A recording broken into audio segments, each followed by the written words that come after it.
Mais en tout cas, ça donne des bases solides sur la compréhension des bases, vraiment des briques fondamentales de la programmation. Et je trouve qu'aujourd'hui, je vois, en tout cas dans les personnes avec qui j'ai travaillé, il y a une différence entre ceux qui savent faire et ceux qui font et qui comprennent ce qu'ils font.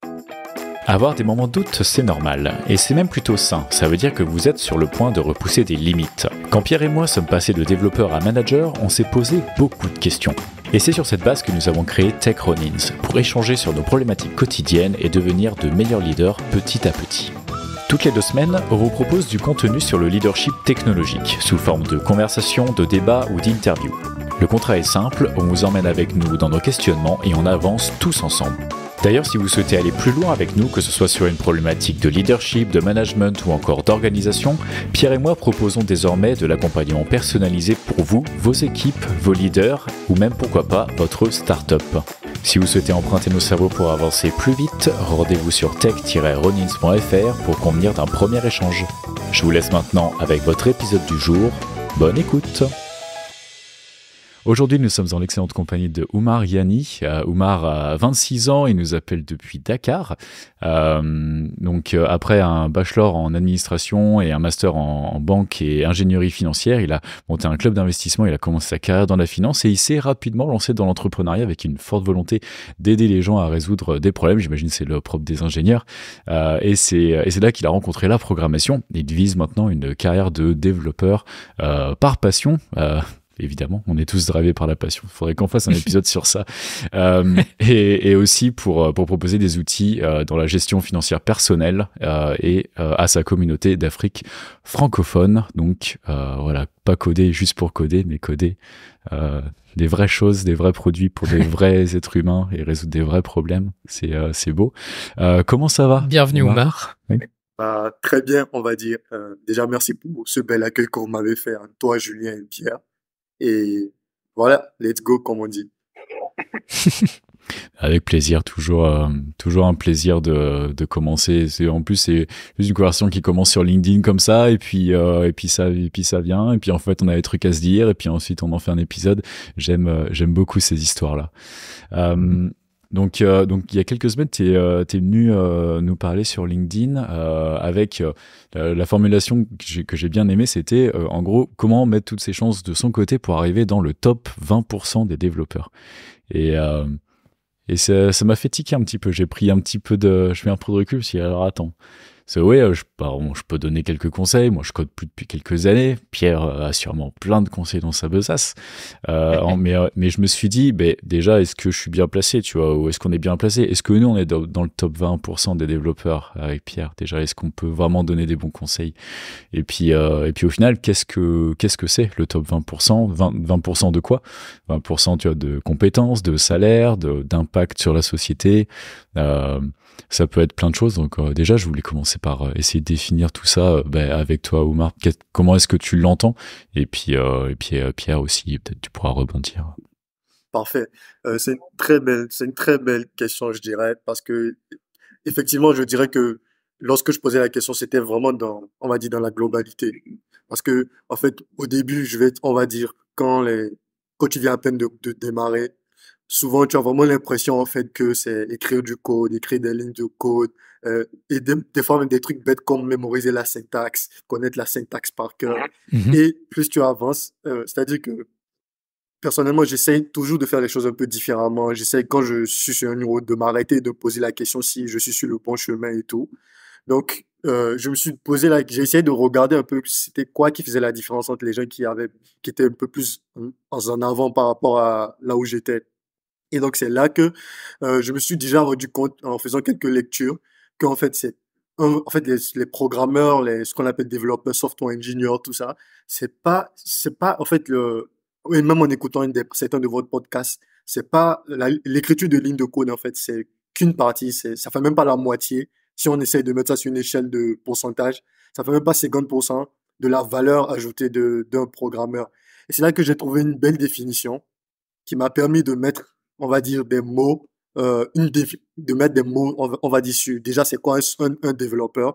Et j'ai compris déjà à partir de là que c'est quelqu'un qui apporte, on va dire, qui apporte des solutions à travers un programme informatique. Donc, il résout des problèmes à travers un programme informatique. Donc, à partir de là, tu comprends que quand on dit résoudre des problèmes, c'est beaucoup plus large que écrire des lignes de code.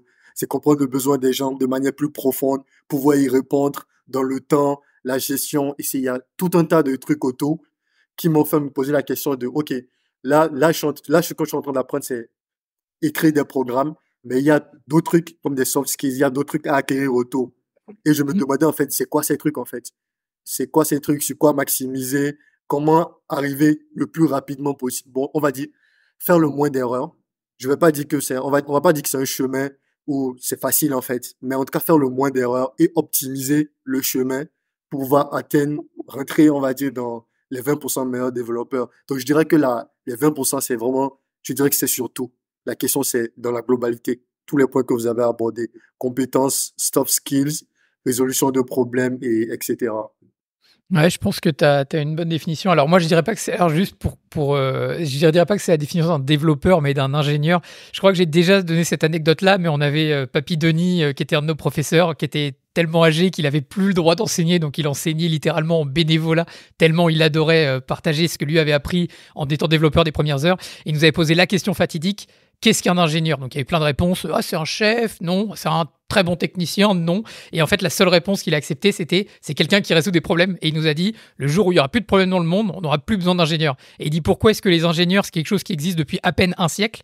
Bah, c'est tout simplement parce qu'avant, il n'y avait pas de problème complexe, en fait. Tout était relativement simple. Tu avais une voiture, elle fonctionnait plus, tu l'ouvrais, tu tirais 2-3 ficelles, tu ressoudais 2 trucs et puis hop, ça roulait. Sauf que maintenant, tu ouvres un capot de voiture, c'est bourré d'électronique, il te faut une tablette, donc c'est quelque chose de complexe. Et il y a besoin du coup d'ingénieurs qui créent le moteur, et d'autres qui créent la tablette, et d'autres qui créent le programme de diagnostic. Et donc voilà, c'est des problèmes sur des problèmes qui complexifient en fait toutes les choses qui étaient simples avant. Et donc un ingénieur, la définition même d'un ingénieur, c'est de résoudre des problèmes et dans énormément de domaines donnés. Et donc dans l'informatique, on résout des problèmes à travers l'informatique et donc, comme tu le dis, par des programmes.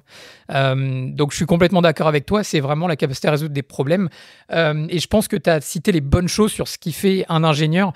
Et le point intéressant, c'est justement, comme tu as dit, tu l'as vu au début, quand on arrive dans la programmation, on se dit, oh, si je veux être un bon développeur, il faut que je sache coder, il faut que je connaisse par cœur les langages. Et c'est vrai au début, parce qu'il faut bien que tu comprennes les bases, les briques élémentaires. Moi, j'ai appris avec le C. Le C, c'est donc, je vais dire une bêtise, c'est 32 ou 36 mots-clés, c'est tout. Il n'y a pas d'autres mots-clés en C. Et juste avec ces 36 mots, eh ben, il faut comprendre comment est-ce que tu fais des structures, comment est-ce que tu alloues des variables, comment tu les désalloques, toutes ces choses-là.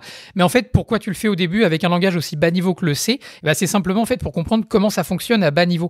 Et ensuite, tu vas pouvoir te permettre d'évoluer sur d'autres langages. Et au final, en fait, la syntaxe, c'est juste une manière de s'exprimer. Une personne qui s'exprime bien, elle pourra le faire en français, elle pourra le faire en anglais, elle pourra le faire avec d'autres langues. Et en fait, la langue devient un outil, mais ce qui est important derrière, c'est l'orateur. Et pour l'ingénieur, c'est la même chose, c'est-à-dire le langage est un moyen d'arriver à une solution, enfin une fin, pardon, qui est la solution technique, donc le programme que tu vas mettre en place. Mais si à la base, tu peux être très bon et tu peux écrire du code très facilement, mais si derrière, tu n'as pas la bonne approche, la bonne analyse du problème et la bonne solution à apporter, et ben là où quelqu'un va pouvoir résoudre le problème avec un programme très simple qui va lui prendre 2 jours et qui va être écrit de manière, on va dire, très simple au niveau du code, tu as quelqu'un qui va pouvoir faire un code extrêmement élaboré en 2 semaines et qui résoudra le même problème ou qui résoudra peut-être même pas le problème.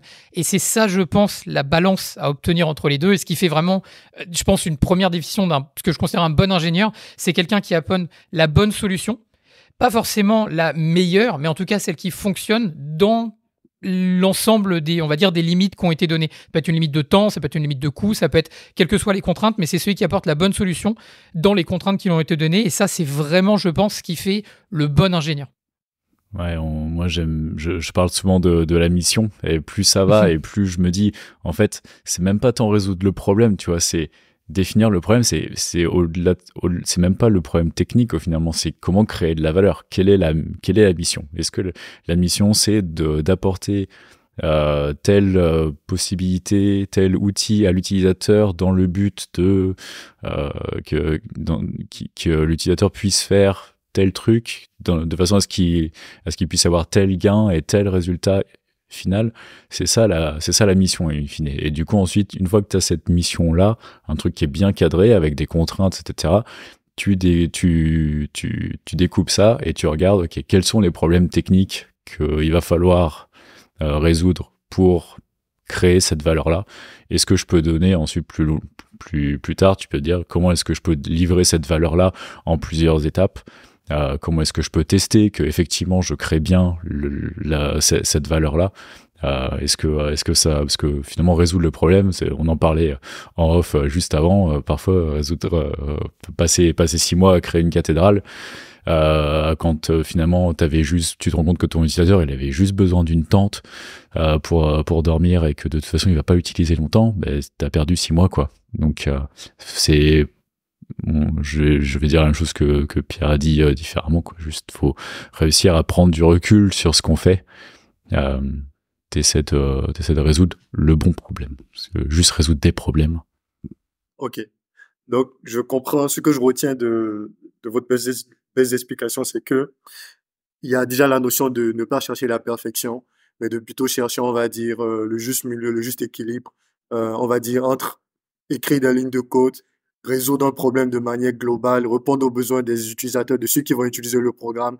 On va dire, c'est tout cet ensemble-là. Et en respectant un scope de contraintes. Parce que, comme on sait, dans tous les projets, il y a tout le temps des contraintes.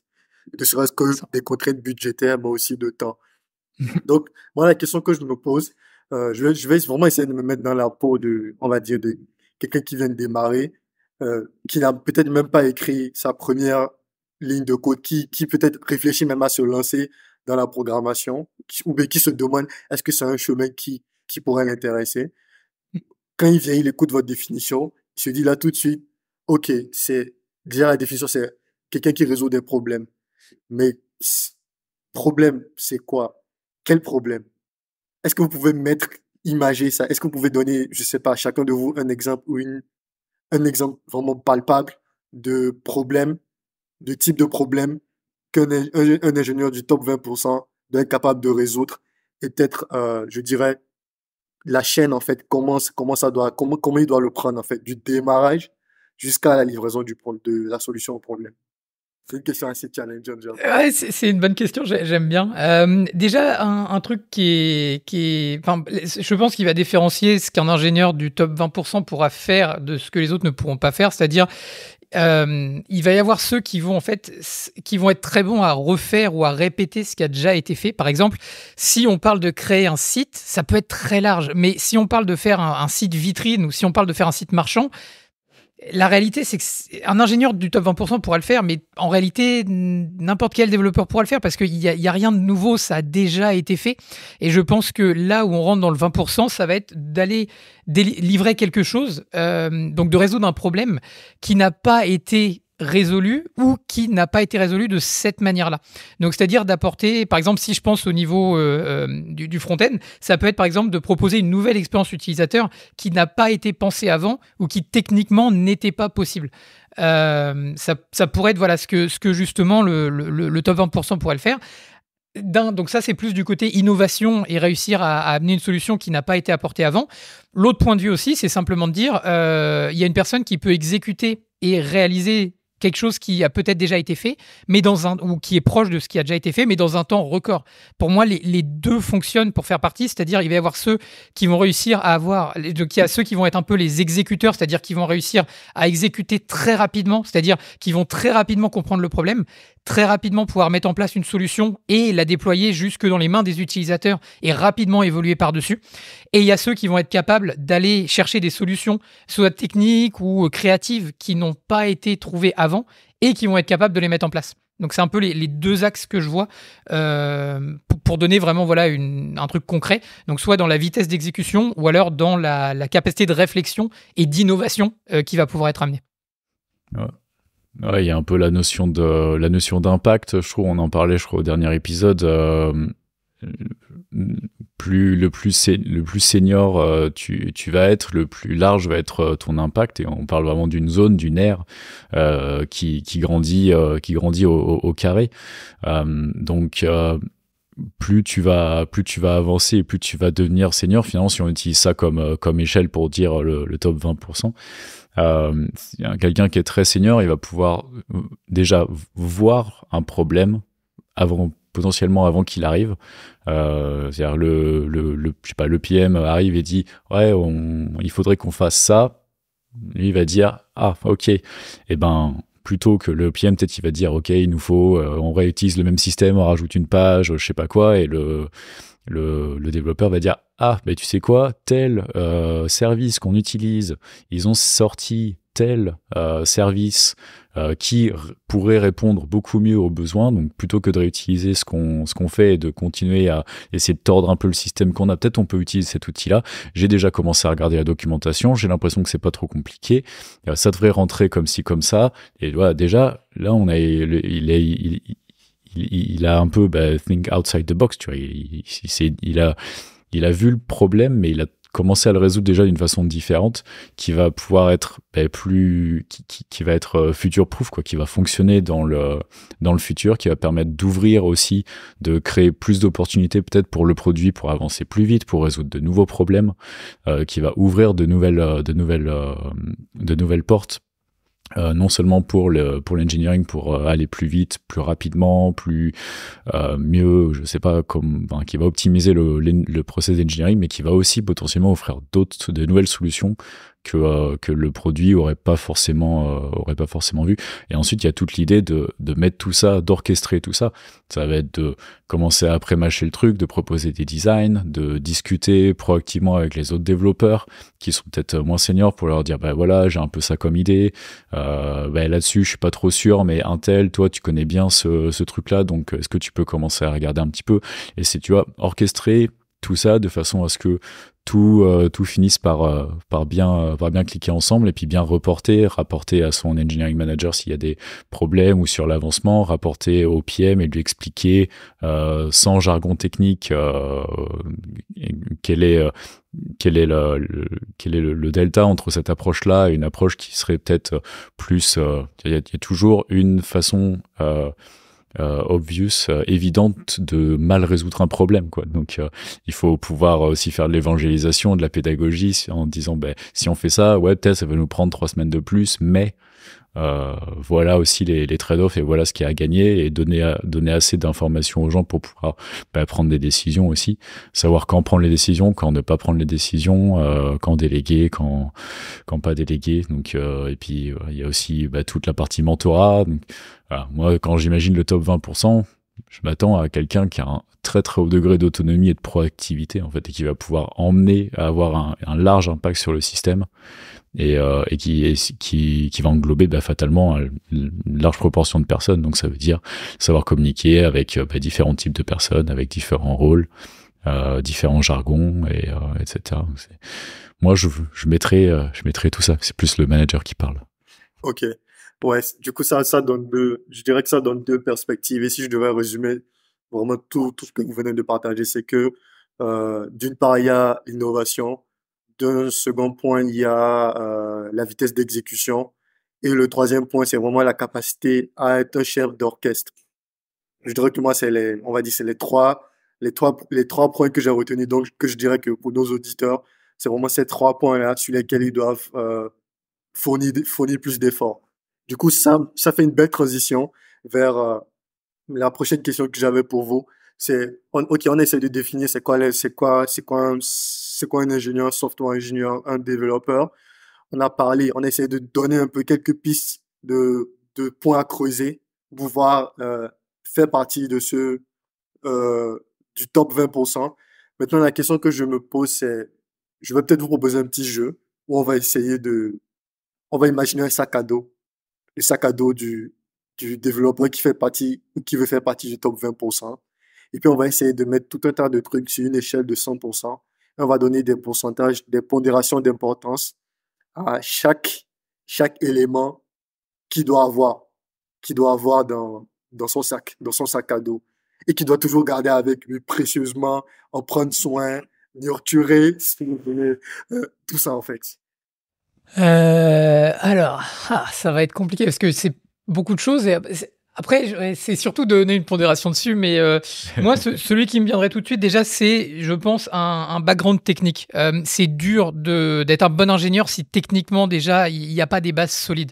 Je dis pas qu'il faut avoir lu 50 bouquins sur la programmation et tout ça, mais il faut connaître les concepts de base. Alors, à nouveau, je prends des pincettes. Je dis pas que les gens qui font des bootcamps accélérés, voilà, c'est des mauvais ingénieurs, mais généralement, je trouve que c'est pas la bonne approche.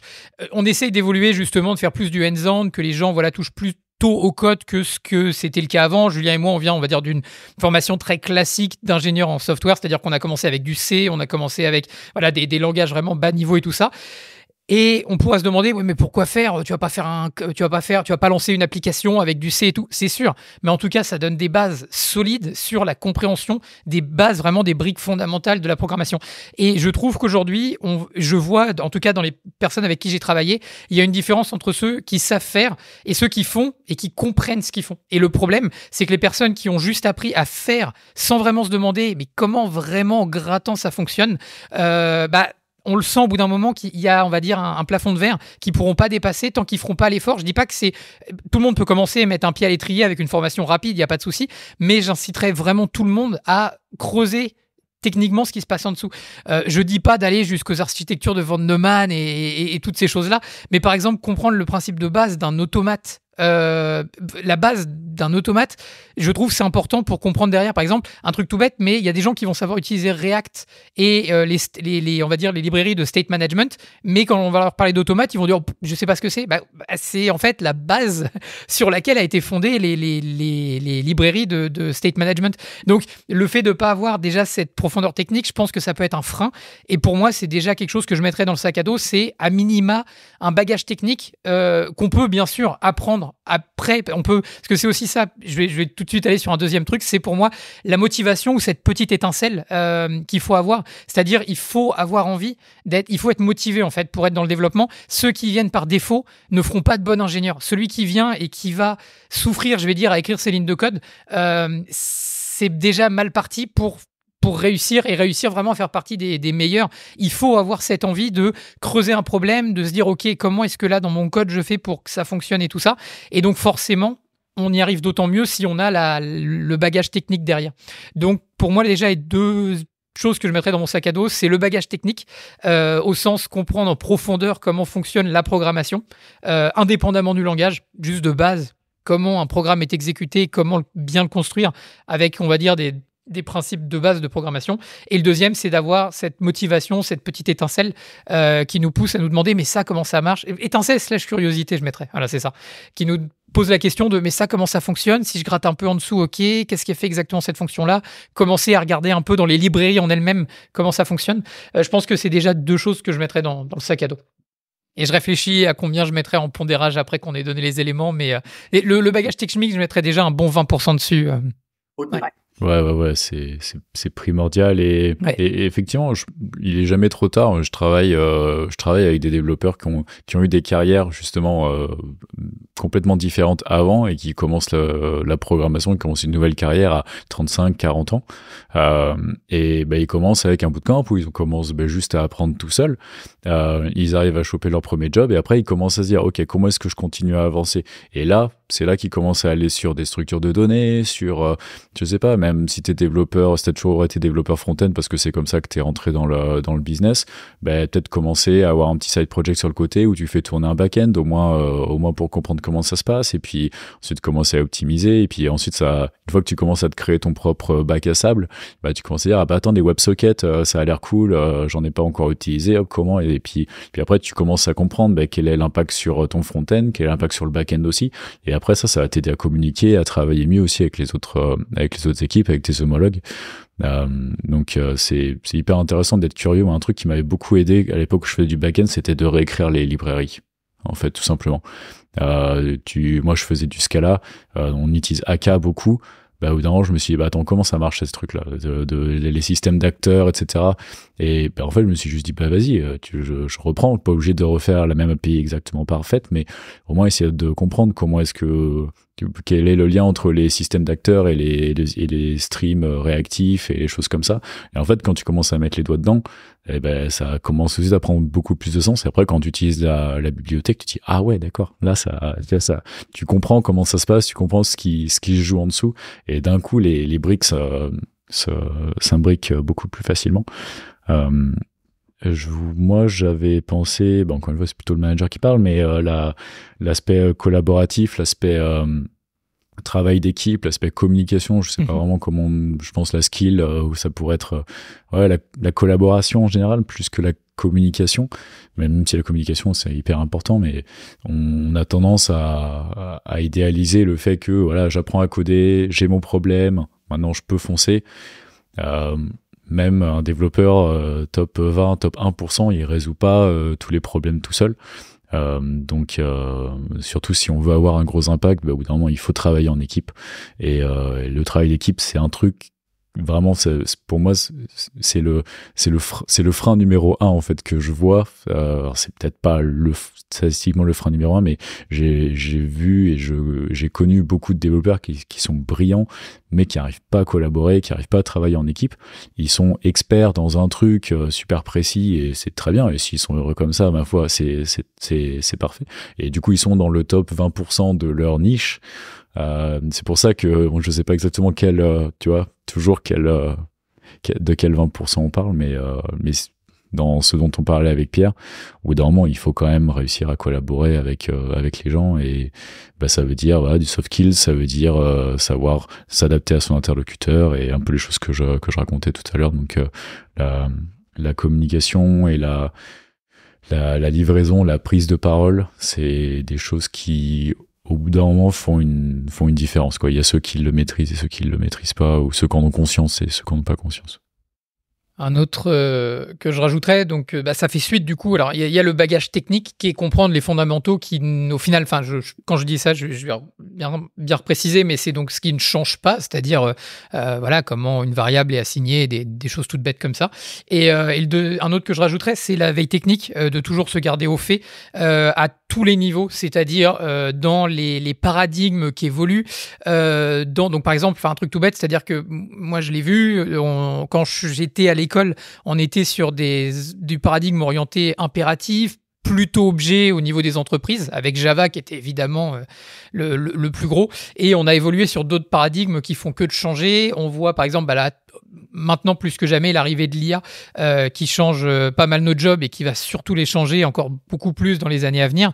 Je reprends, ça fait écho à l'épisode qu'on a enregistré avant, mais je pense que de plus en plus, une des choses qui était fondamentale il y a peut-être 20 ans pour un ingénieur, qui était la qualité d'écriture et la vitesse à laquelle il pouvait trouver la ligne de code qui répondait aux problèmes donnés, je pense que ça va devenir de moins en moins un des principaux aspects de nos métiers. C'est-à-dire que ça va être indiquer à l'ordinateur la bonne méthode à suivre pour résoudre le problème, plus que écrire la ligne de code nous-mêmes. Et donc là, vraiment, la barrière de quel langage j'utilise, parce que j'ai plus d'expertise dedans, je pense qu'elle va tomber quasiment à zéro. C'est-à-dire ce sera quel est le meilleur langage que je peux utiliser pour le problème donné. Et littéralement, on va être complètement agnostique du langage qui est utilisé, puisqu'en fait, on utilisera simplement le langage qui répond le mieux au problème. Et je pense que je prends un pari très simple, mais dans 10 ans, les applications à monolangage, on va dire, ne vont simplement plus exister. C'est-à-dire qu'on va se retrouver avec des chimères de code où, par exemple, je sais pas, mais on va avoir un back-end où il va cohabiter du Node parce qu'il nous faut une interface qu'on peut changer rapidement et on a des développeurs JavaScript, mais on a aussi une petite partie de Rust parce que là, Rust correspond parfaitement au problème donné. Et puis, on va aussi avoir, je sais pas quel autre langage, parce que du Scala, par exemple, parce que spécifiquement dans ce cas-là, c'est le meilleur langage à utiliser. Et on va avoir, en fait, tout simplement un développeur qui va pouvoir taper dans les 3 bases de code sans quasiment avoir aucun souci, sans avoir une connaissance approfondie de chaque langage, mais en sachant simplement quoi indiquer avec l'aide de l'IA pour savoir quelles sont les lignes de code à apporter pour le programme. Donc la veille technique, plus que jamais, est toujours importante, mais je pense plus que jamais, parce que ça évolue à une vitesse, que ce soit la multiplication des frameworks, que ce soit l'évolution de l'IA, que ce soit les paradigmes qui changent, même les approches. Je vais finir là-dessus, mais le testing, on nous disait les tests unitaires. Dans on va dire les 7-8 ans où j'ai vu évoluer le front-end, on est passé du rendering au server-side, au client-side, on est passé par l'hybride et on revient au server-side. Et la loupe, on l'a eu, enfin la boucle, on l'a faite en même pas 8 ans, j'ai l'impression. Elle est on va dire moins de 10 ans, grosso modo, ce qui est fou. Mais du coup, au niveau du test, eh ben, on est passé de test unitaire à maintenant, on nous a dit, ah ouais, non, mais les end-to-end, c'est le Graal. Et maintenant, on dit, bah en fait, non, l'entre-deux, les tests d'intégration pour le front-end, c'est vraiment ce qu'on peut faire de mieux aujourd'hui. Et ça va faire que d'évoluer. Et donc se garder au jour le jour, enfin de ce qui se passe, alors pas au jour le jour, mais au moins de prendre du temps pour une veille technique toutes les semaines, extrêmement important aussi. Donc la veille technique, je le mets aussi dans le sac à dos. Ok. Du coup, Julien, tu veux rajouter quelque chose, je pense? Ouais, je vais en rajouter un dernier pour la route et je pense que ça va bien clôturer le truc. C'est savoir se vendre en fait. Simplement, tu peux être le meilleur développeur si personne te connaît et si t'arrives pas à aller taper à la bonne porte, créer la bonne relation, créer la bonne opportunité, tu seras dans le top, mais tu seras tout seul, quoi. Donc bon, c'est plus difficile de créer un impact et d'être, encore une fois, ça dépend ce qu'on veut, mais si tu veux travailler dans une belle entreprise qui a un très gros impact et que tu veux un haut salaire et que tu veux être entouré des meilleurs pour te tirer vers le haut et continuer à avancer, et c'est des postes qui sont, ma foi, plutôt très prisés et qui sont pas fermés, mais il faut savoir les trouver, il faut les connaître, et puis il faut savoir ensuite les décrocher. Donc savoir se vendre, même si ça devrait pas, c'est pas très noble dans le sens où un ingénieur, pour être un bon ingénieur, il faut ou pour être un ingénieur successful à succès, il faut aussi être un bon vendeur, mais ça, c'est un truc qu'on peut pas enlever. Et pour faire un dernier juste pour la route, très très rapidement, la mission du coup, on prend le même développeur, on le met dans une entreprise où il est motivé, et on le met dans une entreprise où la mission est pas intéressante, il sent pas qu'il fait partie et qu'il est partie intégrante de ce qui se passe. Ça va pas être le même développeur au niveau des idées qu'il va proposer, de l'impact qu'il va avoir. Donc s'assurer qu'on est toujours en phase avec le job ou même si c'est pas un job, c'est-à-dire si on a un projet, on lance une idée, quoi que ce soit, être sûr qu'il y a quelque chose qui nous motive et quelque chose qui nous plaire, peut-être pas, mais en tout cas on est motivé par ce qu'on fait, et la motivation amène à des résultats supérieurs à quand on n'est pas, enfin comparé à quelqu'un qui n'est pas motivé, et je parle vraiment du même développeur dans deux contextes différents, ce sera pas le même ingénieur. Donc la motivation et la mission, le motto, je sais pas comment on peut appeler ça, Ouais, extrêmement important valeurs. aussi. Les valeurs, toutes ces choses-là, c'est des choses très importantes aussi. Voilà. Ok, c'est parfait. Du coup, je me suis fait un petit sac à dos bon, je vais juste résumer rapidement ce que moi je me suis noté. Donc, je me suis noté d'abord, il y a d'abord le bagage technique, vraiment les principes de base. C'est-à-dire que, ok, on peut faire un bootcamp, on peut faire un truc en 6 mois juste pour mettre pied dedans, mais en fait, c'est vraiment ce que tu fais après qui a vraiment de l'impact. Donc, ça veut dire que quand tu vois un truc que tu comprends pas, il faut essayer pas juste de savoir faire, mais de savoir comprendre en fait ce qui se passe C'est ça. derrière. Donc, c'est vraiment ça, revenir au principe de base. Et ensuite, on a l'implication, vraiment être impliqué. Donc, ça rejoint le fait de s'impliquer pour pouvoir acquérir les principes de base. Et le fait d'être curieux, ça rejoint toujours, on va dire, c'est toujours lié au niveau du bagage technique, le fait d'être curieux.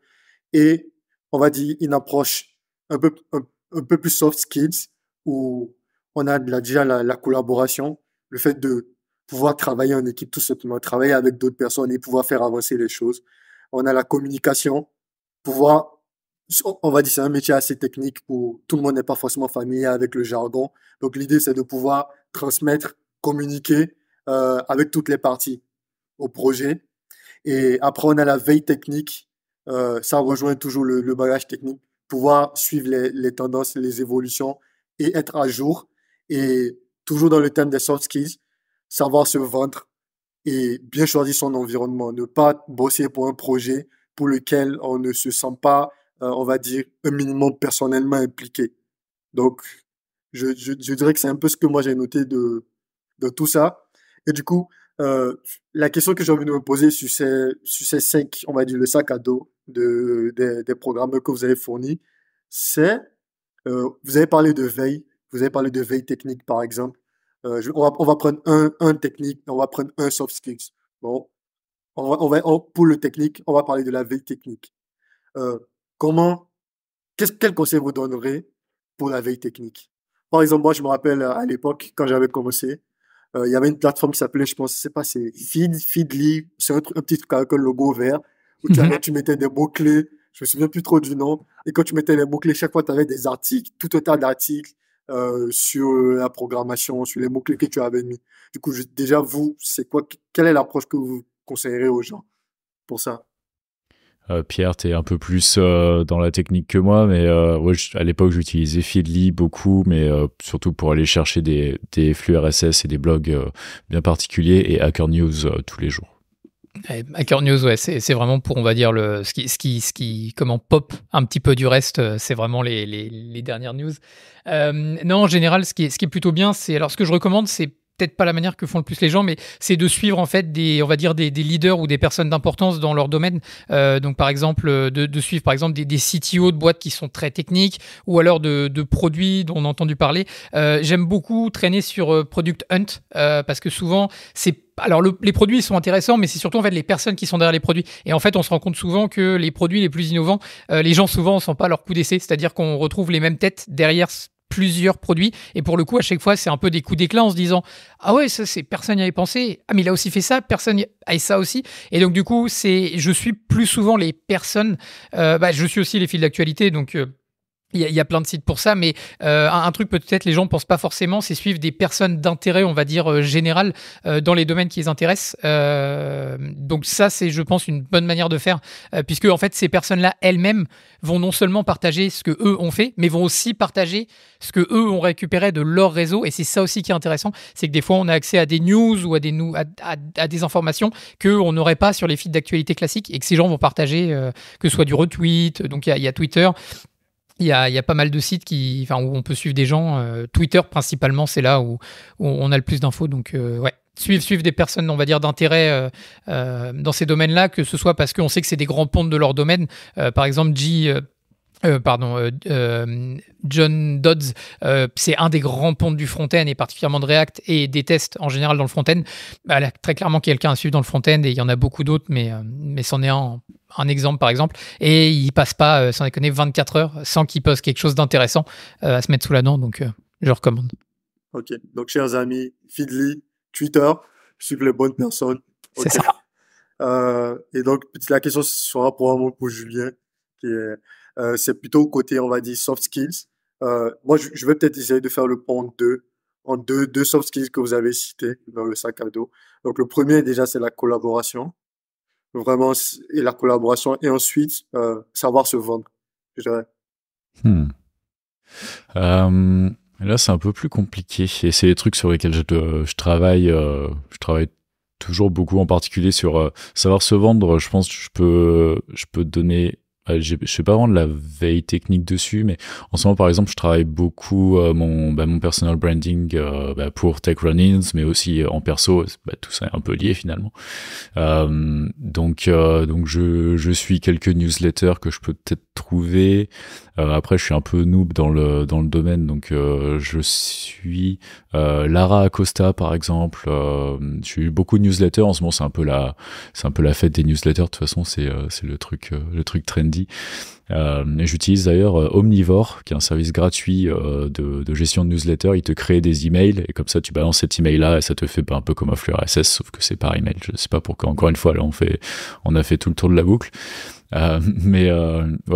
Lara Acosta, je commence à appliquer pas mal de conseils d'elle pour c'est pas tellement c'est plus pour le personal branding, c'est comment avoir une présence sur LinkedIn et sur les réseaux, et puis comment faire ton site, et puis faire en sorte que ça pop bien et que tout soit bien relié.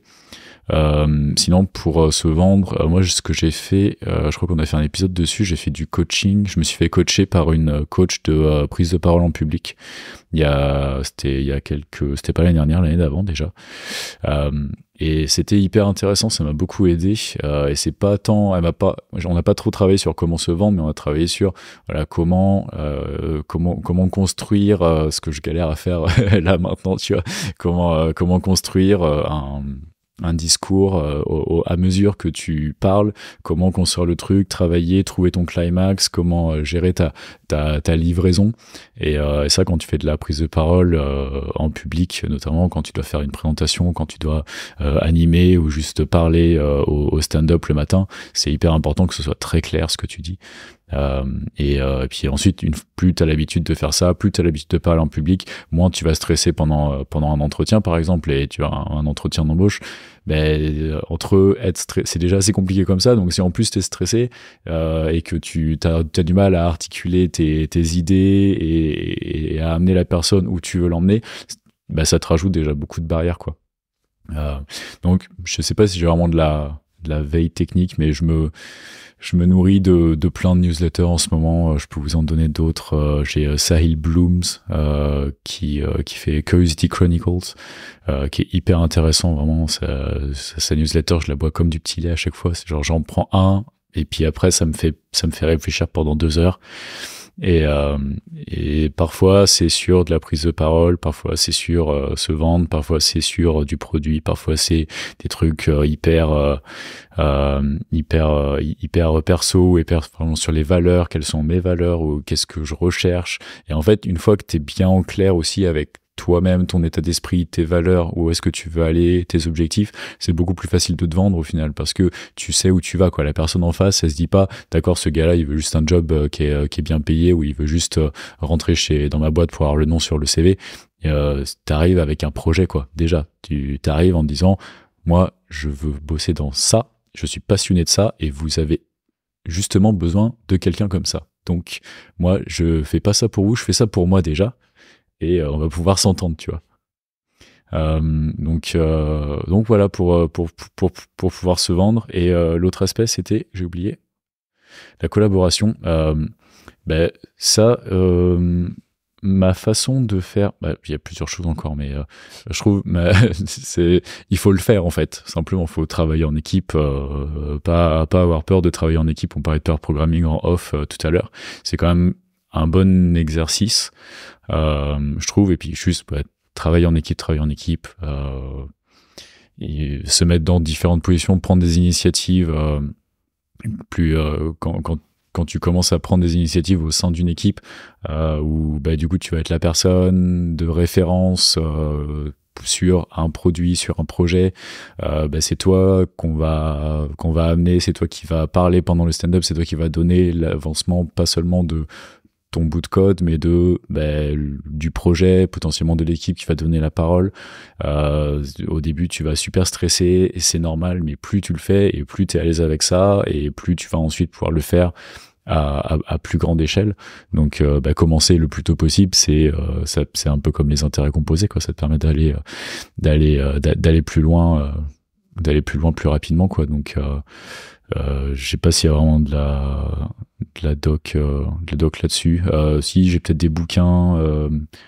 Il y a quoi? Tribal Leadership, c'est plus du management, mais c'est intéressant, c'est un peu théorique. Il y a Crucial Conversations, qui est incroyable, sur la résolution de conflits et comment essayer si tu lis ce bouquin et que tu l'appliques, c'est pas facile de tout appliquer tout le temps, mais en tout cas, ça permet de bien théoriser la relation entre les personnes et de jamais rentrer dans le conflit finalement. C'est que tu commences à détecter le conflit, tu commences à sentir soit toi comment tu te ressens, soit tu vois les signes dans la personne, et là tu commences déjà tout de suite à désamorcer le truc avant même que ça commence, pour faire en sorte que les gens soient pas opposés, mais qui finalement se tournent dans la même direction et qu'ils avancent l'un à côté de l'autre. C'était un très très bon outil. On mentionne souvent plein de bouquins, mais qui sont aussi plus je dirais, sur de la gestion d'équipe et des trucs un peu plus haut niveau. Finalement, c'est la collaboration, mais peut-être pas au niveau développeur encore. Ou alors, faut être très geek. Là, la prochaine question que j'ai envie de me poser, c'est toujours, on va dire toujours dans l'optique d'un jeune programmeur qui a envie de progresser, vraiment de manière optimisée. C'est, je suppose que vous avez déjà vu pas mal de développeurs, de programmeurs passer, de développeurs passer. Vous avez travaillé avec pas mal, vous avez votre petite expérience sur le sujet. Et la question que je me pose, c'est-à-dire, réellement, concrètement, c'est quoi les must-have qui font que quand vous avez une palette de développeurs, déjà on dit souvent que même pas plus tard que votre dernier épisode, vous disiez qu'il y a un shortage, en tout cas une pénurie même de développeurs en fait. Et quand on dit ça, souvent on a tendance à penser que c'est général, mais on va dire c'est une pénurie de développeurs fiables, de bons programmeurs, je suppose. C'est vraiment c'est déjà ce que vous vouliez dire. Et donc, la question que je me pose, c'est, c'est quoi les must-have et les must-kill? En tout cas, pas les must-kill, mais les kills plutôt, ceux qui tuent ou ceux qui favorisent le fait que vous voulez bosser avec tel, tel programmeur plutôt que tel programmeur. C'est vraiment sur quoi ces personnes-là, on doit maximiser, en fait. Je vais essayer de faire un rapid fire de ce que j'ai en tête dans les grandes lignes. Mais déjà, premièrement, ce que je peux recommander à tous les développeurs, surtout pour les juniors, c'est de ship. Vraiment, c'est de mettre en avant ce qu'ils font, même si c'est pas fou, même s'ils se disent oh non, mais c'est pas très. Voilà, c'est pas très léché au niveau de l'interface utilisateur ou c'est pas hyper performant côté back-end, c'est pas grave. Mettez-vous en avant. Vous vous rendez pas compte le nombre de développeurs qui ne mettent pas en avant ce qu'ils font. Vous pouvez écrire des articles, vous pouvez, il y a tellement de choses à faire. Julien et moi, on fait un podcast et enfin, évidemment, on est littéralement dessus. C'est un des moyens de le faire des posts LinkedIn, écrire des articles techniques, mettre en avant des petits projets, participer, collaborer, avoir par exemple des mentions sur des projets open space sur GitHub, c'est très très bien vu. Je vois de plus en plus d'entreprises qui demandent dans leur questionnaire pour les CV, enfin comment on appelle ça, quand on répond en fait à une offre, voilà, quand on répond à une offre d'emploi des entreprises qui demandent de plus en plus, avez-vous collaboré sur des projets open space, pouvez-vous nous envoyer les commits que vous avez fait, des choses comme ça. Donc il y a déjà, voilà, pas hésiter à montrer publiquement ce que vous faites. Vous vous rendez pas compte à quel point vous vous démarquerez des autres qui vont dire oui, ça je sais faire.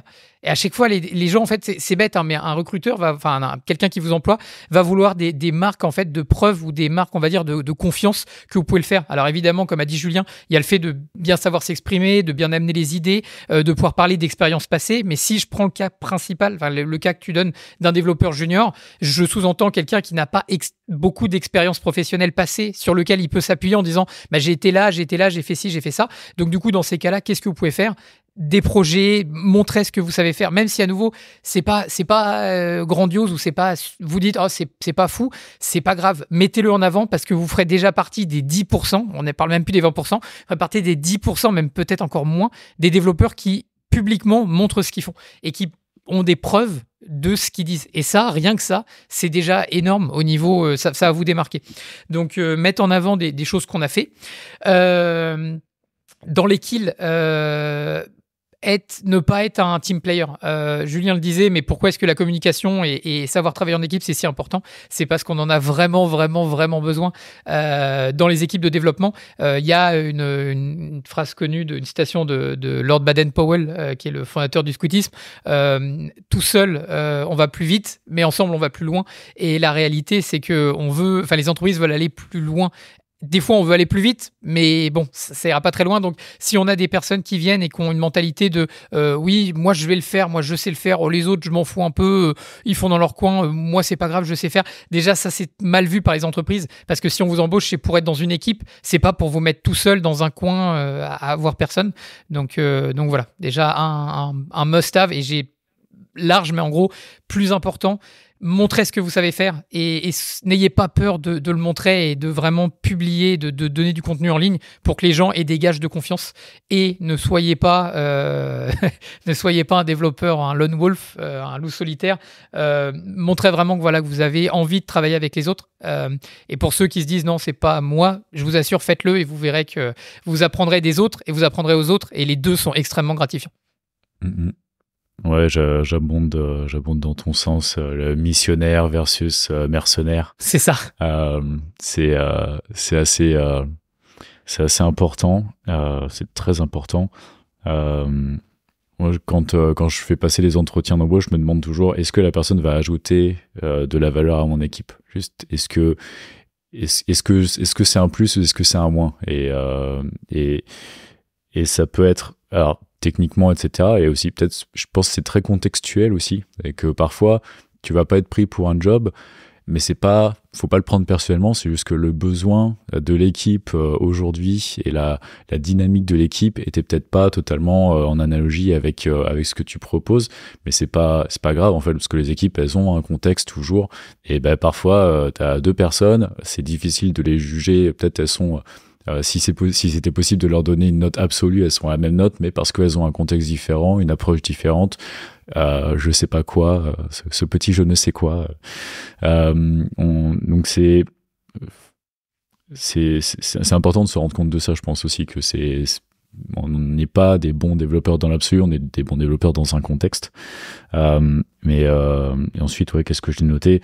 Être agréable, juste, c'est con à dire, mais voilà, quelqu'un, encore une fois, on travaille toujours en équipe, donc si t'as quelqu'un qui est pas de bonne humeur, qui est grumpy, qui tire dans le mauvais sens, vraiment, ça peut être le meilleur développeur, moi j'en veux pas dans mon équipe, hein.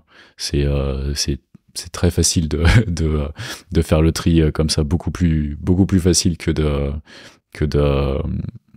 d'avoir des problèmes avec quelqu'un sur le point de vue technique, parce que la technique, ça s'apprend. Être agréable, malheureusement, parfois tu te dis que parfois c'est un peu un cas perdu, quoi. Et ensuite, j'ajouterai des points bonus pour la proactivité et la reliability. Je sais plus trop comment dire en français. En gros, le fait de pouvoir faire confiance en la personne. Quand quelqu'un dit je viens à telle heure, il vient à telle heure. Quand la personne organise une réunion de 15 minutes, ça dure 15 minutes. Et être proactif, c'est toujours des trucs qui sont des gros plus. En tout cas, moi, c'est ce sur quoi je vais mettre beaucoup de valeur. Mais être agréable, vraiment. Être agréable, ça suffit déjà. Si tu passes un bon moment, tu passes un entretien d'embauche, au début, quand tu commences un entretien d'embauche, tu dis c'est ton 3e de la journée, voilà, t'as pas trop d'énergie, tu parles avec la personne, bam, c'est un pote. Et tu commences et hop, tu fais une demi-heure, 1 heure, et t'as passé un super moment. C'est la régalade, quoi. Ce gars-là, je le veux dans mon équipe. Cette nana-là, je le veux dans mon équipe. Et si je passe pas un moment, je me dis toujours, est-ce que j'ai envie de collaborer avec cette personne, et est-ce que j'ai envie d'imposer cette personne à mon équipe? Si la réponse est non, je regarde pas le Tech Challenge. Du coup, c'est quelqu'un de fiable, quelqu'un de sérieux pour reliable. C'est parce qu'il y a deux termes en français. En anglais, c'est les deux termes. C'est quelqu'un qui est à la fois sérieux et fiable, à qui on peut faire confiance. Dans les autres points, je rajouterais aussi. Dans les points à éviter, donc surtout pour des juniors. Alors c'est compliqué de dire un point à éviter, mais ce que vont chercher les gens, il faut pas oublier, chez un junior, c'est pas forcément l'expertise technique tout de suite. Ce qu'ils vont chercher, c'est du potentiel.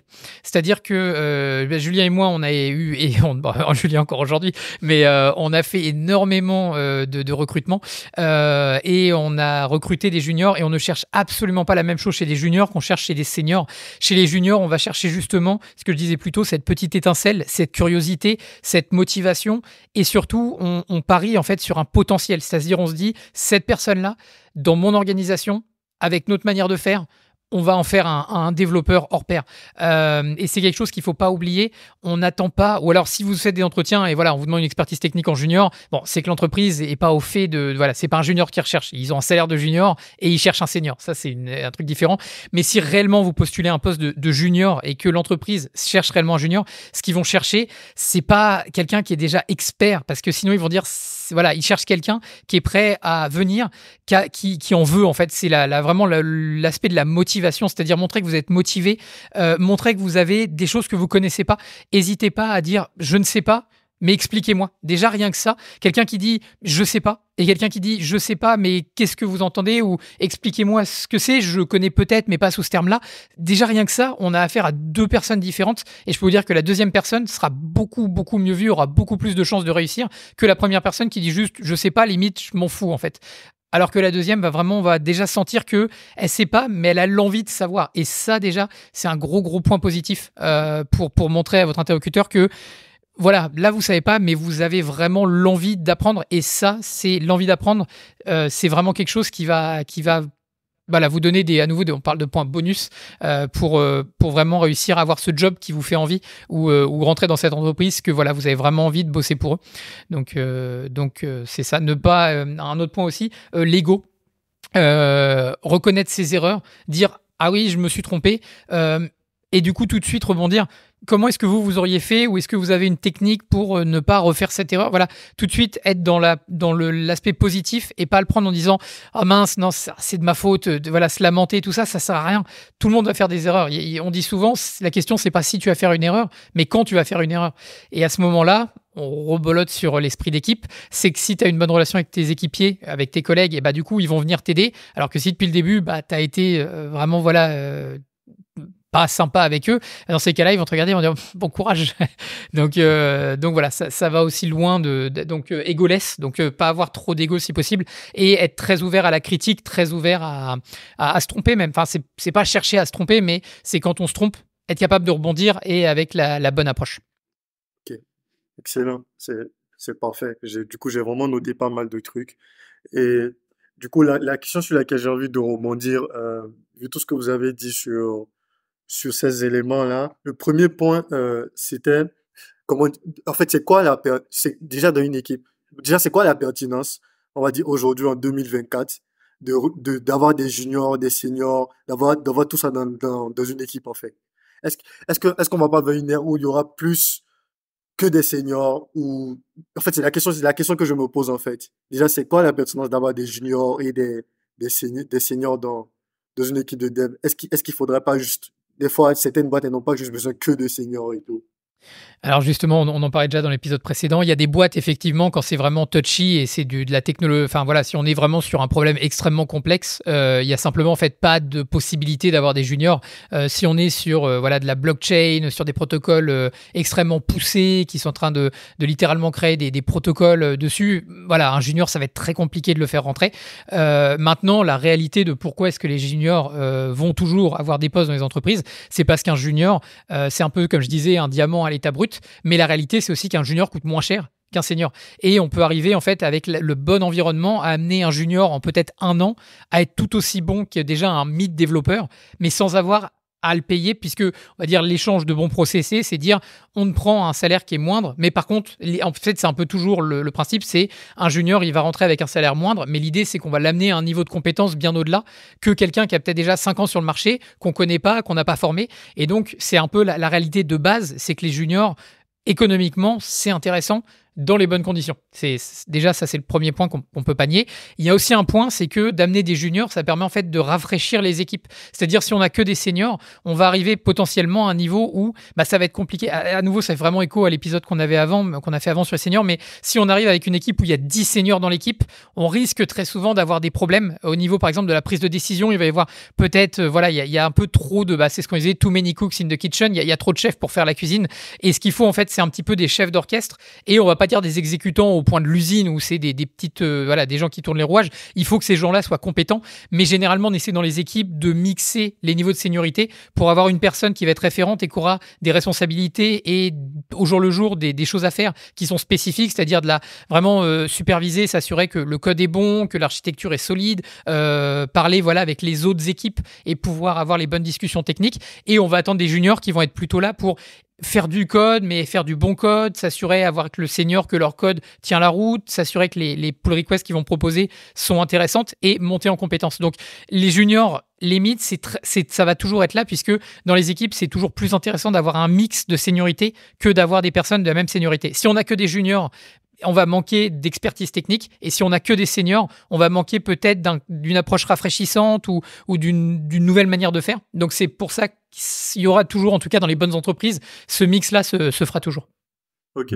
Ouais, si un senior, c'est vrai dans tous les métiers qui sont liés un peu plus au leadership, parce que finalement quand on parle de senior, on parle aussi un peu de ça, de leadership technique au moins, pour avoir cette créativité aussi et pouvoir garder un peu du recul sur la bête, il faut qu'il y ait d'autres personnes qui travaillent dessus, quoi. Donc si t'as une équipe de seniors qui doivent pousser du code en permanence et être tout le temps dans le détail, ils vont le faire sûrement très bien et très vite, mais au final quand tu prends du recul, peut-être l'architecture ou le design sera sous-optimal parce que ils ont le nez dans le code et de pouvoir prendre du recul, c'est un peu un luxe que tu peux te payer que quand tu as des gens pour effectivement faire le truc. Et si ces gens-là, ils peuvent mettre les doigts dans le code pour apprendre, se former, créer de la valeur. Chacun crée de la valeur à son échelle, en fait, et ça fait quelque chose de bien harmonieux et homogène. Et après, ces juniors-là vont monter en compétences et on va embaucher d'autres juniors et puis voilà, continuer le cycle. C'est important aussi de former. Si on dit toujours que c'est la pénurie, il faut former des gens au bout d'un moment. Si tout le monde embauche que des seniors, dans 10 ans, il n'y a plus personne. Ouais. C'est un très bel angle de vue.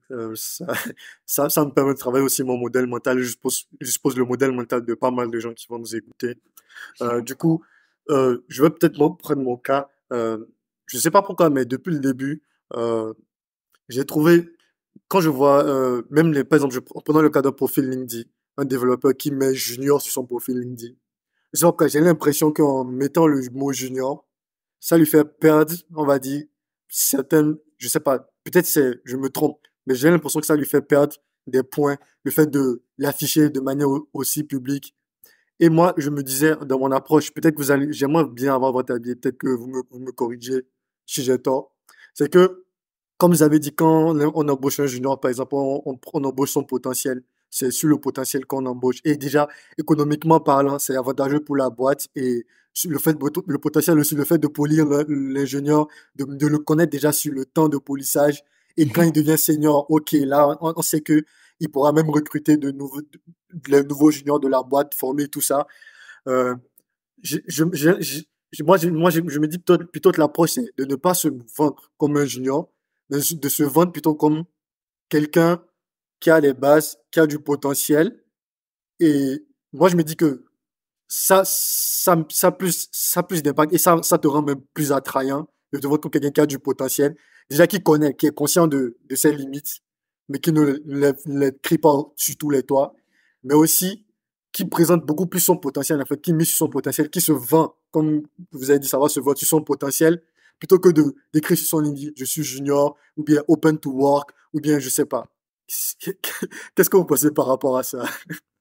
Non, tu l'as dit toi-même, ça revient complètement à ce que Julien disait. C'est vraiment une casquette qu'il faut savoir mettre, c'est savoir se vendre en tant qu'ingénieur, savoir vendre nos compétences, nos skills, tout ça. Et ça revient aussi à ce que je disais plus tôt, le fait de pouvoir mettre en avant des projets déjà réalisés à titre personnel ou des expériences passées. Mais j'insiste vraiment sur les projets personnels parce que si vraiment on se met dans le cas d'un vrai junior, il aura peut-être pas ou très peu d'expérience professionnelle passée pour pouvoir attester de ses compétences. Donc, je pense vraiment que c'est les deux qui se rassemblent, c'est-à-dire des projets personnels avec savoir comment se vendre et comment se mettre en avant par rapport au reste des développeurs, ça va jouer. Après, à ta question, est-ce que le fait de mettre en avant le junior, est-ce que ça a un impact ? J'imagine que oui, ou peut-être que non. J'avoue que la réponse, c'est difficile à amener parce que ça va vraiment dépendre de qui est l'interlocuteur en face et de qu'est-ce qu'il recherche. Moi, je trouve qu'un principe de base, c'est simplement de mettre software engineer, puisque c'est toujours vrai. Et en réalité, la réalité, c'est qu'il y a des entreprises, même avec 3 ans d'expérience, vont considérer quelqu'un comme un junior toujours. Alors qu'il y a des personnes, au bout de 1 an et demi, qui vont déjà passer la personne en mid. Donc, en réalité, c'est un titre que je pense qu'il ne faut pas se coller soi-même. Et je pense que le plus sain dans ce que tu disais, si tu sens que ça fait perdre des points, c'est de simplement mettre software engineer et ensuite de laisser, on va dire, ton interlocuteur, à lui de se faire son idée. Est-ce que pour lui, tu seras considéré comme un junior ? Est-ce que tu seras considéré comme un mid ? Si on garde toujours un débutant, certainement pas un senior, mais voilà. Et lui, il se dira, OK, j'aurais peut-être mis junior, mais au final, il a fait tel projet. Je trouve qu'il a quand même, il sait de quoi il parle et tout ça. Je vais le tester, on va voir sur les tests techniques. Mais je pense que là, on a un junior plus, ou peut-être qu'on a un mid moins, ou tu vois, parce que c'est vraiment très large la manière dont les entreprises, il n'y a pas une grille finie que toutes les entreprises au monde utilisent pour dire ça c'est junior, ça c'est mid, ça c'est senior, c'est extrêmement fluide. Donc je pense que justement jouer sur, on va dire un petit peu cette fine ligne, qui fait que d'un coup tu seras junior, mais de l'autre côté tu seras mid. Je pense qu'il faut jouer dessus. Et à nouveau, les projets personnels, ce que tu peux mettre en avant publiquement et savoir se vendre, c'est vraiment les deux plus gros atouts pour un développeur débutant, on va dire, pour pas dire junior. Voilà. Ouais. Ouais. Ouais, je suis d'accord, pas se tirer une balle dans le pied, software C'est engineer ça. au moins, c'est comme disait Pierre, c'est vrai. Et ça marche aussi pour les seniors, dans le sens où le nombre de fois que je cherchais un senior et que sur le CV, la personne était effectivement senior dans une autre boîte, mais c'est juste que on n'a pas la même définition. Quand tu parles avec la personne, dis désolé, mais moi j'attends plus que ça. Alors que si la personne n'avait pas mis senior, après c'est bien parce que quand t'es senior, t'as aussi envie de le vendre parce que c'est une marque de reconnaissance. Mais ce que je veux dire par là, c'est que effectivement cette définition de junior, mid, senior, c'est pas la même dans toutes les entreprises. Donc au moins quand c'est ton job title, quand c'est le titre de ton poste, mets le titre de ton poste, mais dans une description, dans une bio, etc., rester générique. Je pense que c'est bien. Ça montre un peu d'humilité aussi. Et puis, Ok. On a encore du temps pour quelques questions ok.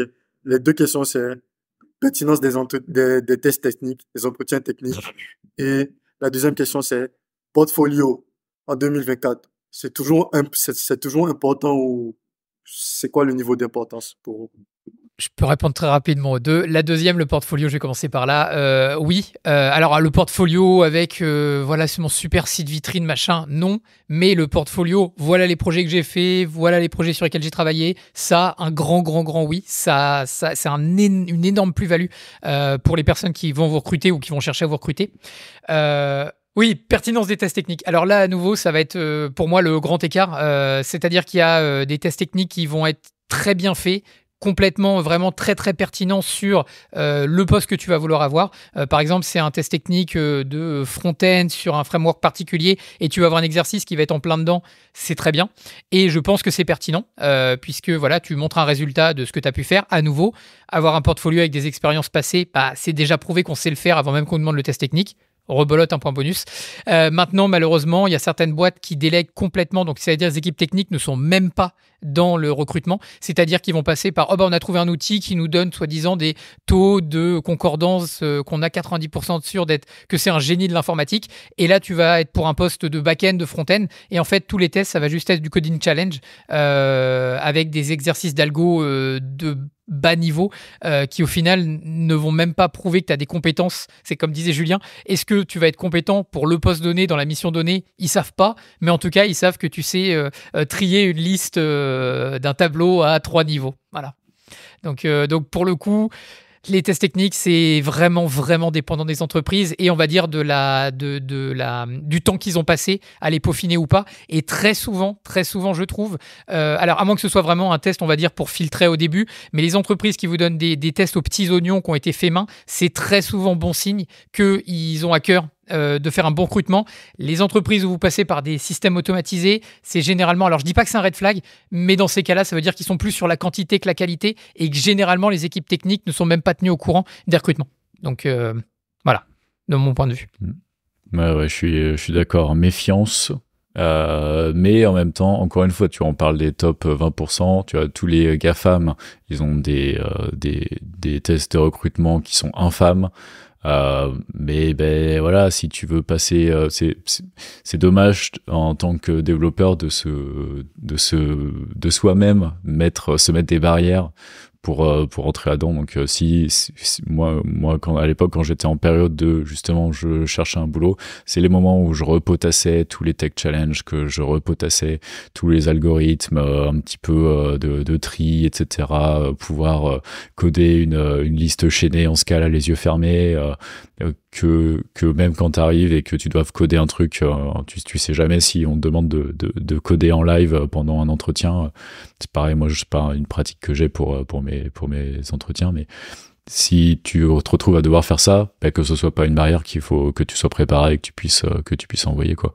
Et on sait jamais, voilà. Donc c'est idiot, mais c'est comme ça. C'est dommage juste pour une histoire de principe de dire non, c'est test automatisé aussi, c'est des algorithmes de tri ou quoi que ce soit que je le fais pas. C'est un peu dommage. Cracking the Code Interview, je le place là, mais voilà, c'est la Bible littéralement pour tous ceux qui cherchent à rentrer chez les GAFAM, donc n'hésitez pas à le prendre. 700 pages, ouais, je pense que je l'ai aussi. C'est ça. Parfait. En tout cas, merci beaucoup pour pour tout le partage de valeur. Au début, j'ai eu beaucoup l'impression qu'on était très orienté sur, de manière générale, comment rejoindre le top 20%. Et à la fin, c'est un peu plus parti vers une séance de coaching pour ceux qui sont au démarrage. Mais bon, je pense que ça va parler un peu à tout le monde, autant aux seniors, beaucoup plus anciens. Ça va permettre même aux seniors de revoir leur perspective. Et autant aussi aux débutants, ceux qui sont au démarrage. Voilà. Et merci en tout cas. Non, non, pas de souci, c'était un super échange, même si on a un peu dévié du sujet de base. Tes questions, franchement, étaient vraiment bien. Ouais, j'ai beaucoup aimé tes questions, ça m'a fait beaucoup réfléchir moi-même, donc non, merci, c'était top. Ouais, très bel exercice. Et puis, on essaiera de se prendre rendez-vous, je sais pas, dans 6 mois, 1 an, ce serait cool de faire une contre-visite.